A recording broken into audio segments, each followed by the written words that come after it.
नमस्कार, नक्षत्र दुनिया चैनल में आप सभी का हार्दिक स्वागत है। आज के वीडियो में हम ज्योतिष के कुछ महत्वपूर्ण सूत्रों के विषय में चर्चा करने वाले हैं।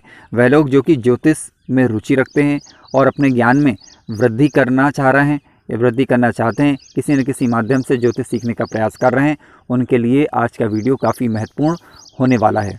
इन सबसे पहले मैं आपसे रिक्वेस्ट करना चाहूँगा कि यदि आपने हमारा चैनल अभी तक सब्सक्राइब नहीं किया है तो कृपया पहले चैनल को सब्सक्राइब अवश्य कर लें।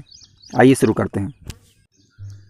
आज का पहला सूत्र इस प्रकार से, यदि लग्नेश कुंडली के तृतीय भाव, तीसरे भाव यानी इसके अलावा कुंडली के छठे भाव और आठवें भाव या अथवा 12वें भाव में बैठता है तो ये किसी भी प्रकार से शुभ नहीं होता। फिर से सुनिए, यदि लग्नेश कुंडली के तीसरे, छठवें, आठवें अथवा 12वें भाव में बैठा है तो ये शुभ नहीं होता। अब चाहे लग्नेश भले ही पापग्रह हो, परंतु फिर भी उसका तीसरे, छठवें अथवा 8वें या 12वें भाव में बैठना शुभ नहीं कहा जा सकता। आज का दूसरा सूत्र इस प्रकार से, लग्नेश का किसी भी प्रकार से तीसरे, छठे, 8वें अथवा 12वें भाव के स्वामियों के साथ संबंध, युति संबंध हो अथवा प्रतियुति संबंध हो, ठीक नहीं कहा जा सकता, यानी अशुभ ही रहता है। आइए इसे उदाहरण के माध्यम से हम समझने का प्रयास करते हैं। अब यहाँ पर मैंने समझने के लिए एक मिथुन लग्न की कुंडली ली हुई है। जब आप मिथुन लग्न की कुंडली लेंगे तो तृतीय भाव में 5 नंबर का अंक लिखा मिलेगा, यानी सिंह राशि होगी, और छठे भाव में 8 नंबर का अंक लिखा मिलेगा, यानी यहाँ पर वृश्चिक राशि होगी। इसके अलावा अष्टम भाव में 10 नंबर का अंक लिखा होगा, यानी यहाँ पर शनि होगा, इसका स्वामी ग्रह। और इसके अलावा 12th हाउस में आपका 2 नंबर का अंक लिखा होगा, इसका मालिक ग्रह आपका शुक्र ग्रह होगा।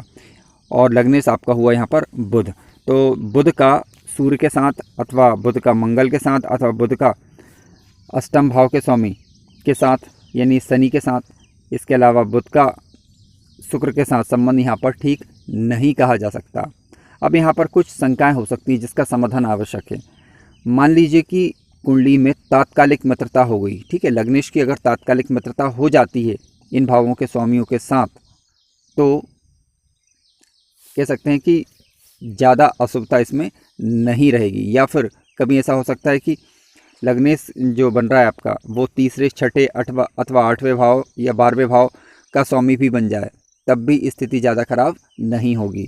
जैसे कि दूसरे उदाहरण के द्वारा इसे हम समझने का प्रयास करते हैं। आइए अब अन्य उदाहरण के माध्यम से समझ लेते हैं। मान लीजिए यहाँ पर मैंने एक मेष लग्न की कुंडली ली हुई है। जब आप मेष लग्न की कुंडली लेंगे तो केंद्र में 1 नंबर का अंक लिखा मिलेगा, यानी लग्नेश आपका मंगल ग्रह हुआ, ठीक है। तो तृतीय भाव का स्वामी बुध ग्रह हुआ। इसके अलावा छठे भाव का स्वामी आपका भी बुध ग्रह हुआ। क्यों? क्योंकि यहाँ पर कन्या राशि होगी और तृतीय भाव में 3 नंबर का अंक लिखा होने के कारण मिथुन राशि होगी। अष्टम भाव में आपका 8 नंबर का अंक लिखा मिलेगा, यानी वृश्चिक राशि होगी। 12th हाउस में 12 नंबर का अंक लिखा मिलेगा, यानी मीन राशि होगी। इसका स्वामी ग्रह बुध होगा, गुरु ग्रह होगा। तो यहाँ पर आप देखेंगे कि लग्नेश आपका और अष्टमेश एक ही ग्रह हो गया, ठीक है। तो यहाँ पर अपवाद स्वरूप माना जाएगा। और यदि लग्नेश मान लीजिए चाहे तो अब लग्नेश आपका यहाँ पर कहीं पर भी बैठा हो, लेकिन अष्टम का उससे दोष नहीं लगेगा। क्यों? क्योंकि दोनों भावों का स्वामी एक ही ग्रह बन गया है। परंतु फिर भी बाकी तृतीय भाव, छठे भाव अथवा 12वें भाव के स्वामियों के साथ इसका संबंध ठीक नहीं कहा जा सकता। लेकिन हाँ, तात्कालिक मित्रता चेक कर लें। तात्कालिक मित्रता में अगर ये मित्र हुए तो फिर स्थिति ज़्यादा परेशानी वाली नहीं होगी। अब इसमें से जो भी ग्रह लग्नेश का तात्कालिक मित्र होगा, केवल उसके लिए ये ज़्यादा शुभ नहीं होगा, यानी शुभ ही होगा एक प्रकार से देखा जाए तो।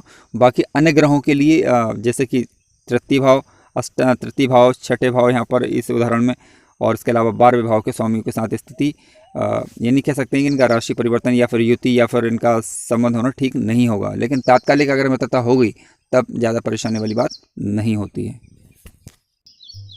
आज का तीसरा सूत्र हमारा यह है, केंद्र त्रिकोण भाव सिद्धांत पर आधारित है। और ये इस प्रकार से, ध्यान रखें केंद्र के घर कौन से होते हैं पहले समझ लेते हैं हम। केंद्र के घर कुंडली का पहला घर आपका, चौथा घर, 7वां घर और 10वां घर, ये केंद्र के घर कहलाते हैं। और इसके अलावा कुंडली का पहला घर, 5वां घर और 9वां घर, ये त्रिकोण के घर कहलाते हैं। पहला, 5वां और 9वां ये त्रिकोण के घर कहलाते हैं। तो हमारा जो तीसरा सूत्र है आज का वो इसी पर आधारित है।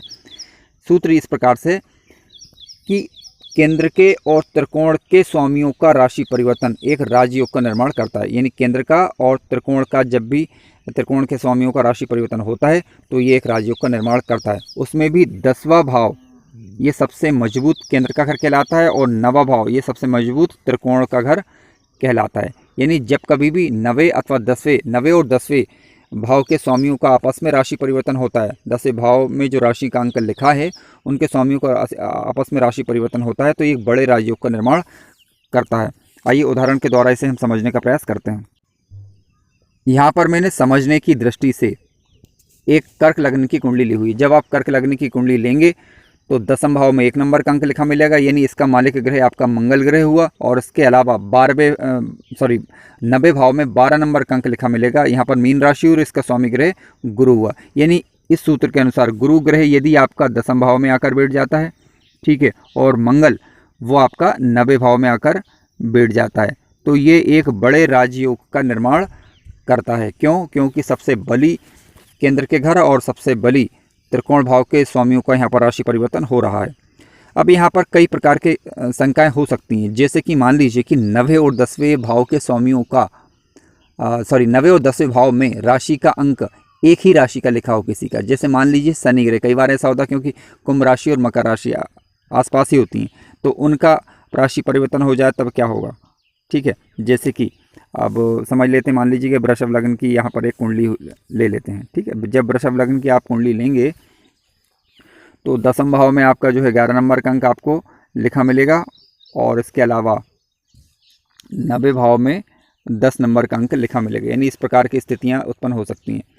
तब क्या किया जाए? तो ध्यान रखें, तब इस प्रकार का परिवर्तन का योग बनेगा ही नहीं क्योंकि दोनों भावों का स्वामी एक ही ग्रह होगा। तो यहाँ पर आपको ये देखना होगा कि शनि ग्रह कहाँ पर बैठा हुआ, यानी शनि ग्रह या तो 9वें भाव में बैठा हो तब भी लाभकारी है और 10वें भाव में बैठा तब भी लाभकारी है। अगला सूत्र जो हम ले रहे हैं ये भी केंद्र त्रिकोण भाव सिद्धांत पर आधारित है। इस सूत्र के अनुसार शुभ ग्रह त्रिकोण के स्वामी अगर हैं तो वह केंद्र में होना चाहिए। हालांकि केंद्र में है या नहीं हमारे ऊपर निर्भर नहीं है, लेकिन ये सिद्धांत ये कहता है कि यदि शुभ ग्रह त्रिकोण के स्वामी हैं तो उन्हें केंद्र में होना चाहिए। आइए उदाहरण के माध्यम से इसे हम समझ लेते हैं। मान लीजिए कि मेष लग्न की कुंडली है, ठीक है। जब आप मेष लग्न की कुंडली लेंगे तो केंद्र में 1 नंबर का अंक लिखा मिलेगा, तो यानी इसका स्वामी ग्रह मंगल हुआ। 5वें भाव में 5 नंबर यानी इसका स्वामी ग्रह सूर्य हुआ और इसके अलावा 9वें भाव में गुरु ग्रह इसका स्वामी होगा। क्यों? क्योंकि यहाँ पर 9 नंबर की राशि होगी, धनु राशि होगी और गुरु इसका स्वामी ग्रह होगा। अब इस सूत्र के अनुसार मान लीजिए कि गुरु ग्रह जो है आपका शुभ ग्रह हुआ ये, ठीक है, त्रिकोण का स्वामी होकर केंद्र में होना चाहिए। यानी मान लीजिए कि गुरु ग्रह यहाँ पर बैठ गया, ठीक है। ये सूत्र कह रहा है। केंद्र त्रिकोण भाव सिद्धांत के अनुसार अगला सूत्र इस प्रकार से, अशुभ ग्रह केंद्र के स्वामी होकर त्रिकोण भाव में होना चाहिए। केंद्र त्रिकोण भाव सिद्धांत के अनुसार अगला सूत्र इस प्रकार से, कुंडली में तृतीय भाव, छठे भाव, 8वें भाव और 12वें भाव के स्वामी सामान्यतः कमजोर होने चाहिए। इसके अलावा दूसरे भाव, चौथे भाव, 5वें भाव, 7वें भाव, 9वें भाव, 10वें भाव और 11वें भाव के स्वामी मजबूत अवस्था में होने चाहिए। यानी कुंडली के तीसरे, छठे, 8वें और 12वें भाव के स्वामी कमजोर होने चाहिए और दूसरे, चौथे, 5वें, 7वें, 10वें, 9वें और 11वें भाव के स्वामी मजबूत अवस्था में होने चाहिए। ये त्रिकोण केंद्र भाव सिद्धांत कहता है। मित्रों, इस प्रकार आज हमने के कुछ महत्वपूर्ण ज्योतिषीय सूत्रों के विषय में जाना। अगर आपको कार्यक्रम अच्छा लगा है तो कृपया चैनल को सब्सक्राइब अवश्य करें, वीडियो को लाइक करें और शेयर करें और अपने विचार कमेंट्स के माध्यम से अवश्य बताएं। धन्यवाद।